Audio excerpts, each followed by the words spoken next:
How to change a tire. Step 1. Choose your spot well. Pull off the road so that you are safely out of the flow of traffic. Step 2. Remove the tools from your vehicle that are needed. Step 3. Loosen the lug nuts, remove the hubcap if necessary. Do not remove the lug nuts, only loosen them. Step 4. Jack up the vehicle, consult your owner's manual and find where the jack needs to be positioned.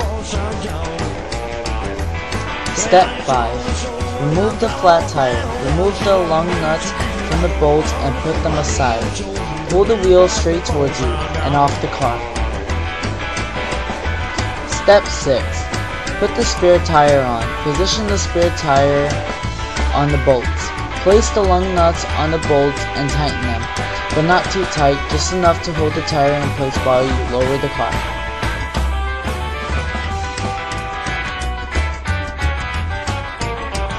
Step 7. Lower the vehicle. Lower the car with the jack until the car is on the ground. Tighten the lug nuts, starting with 1, then moving to...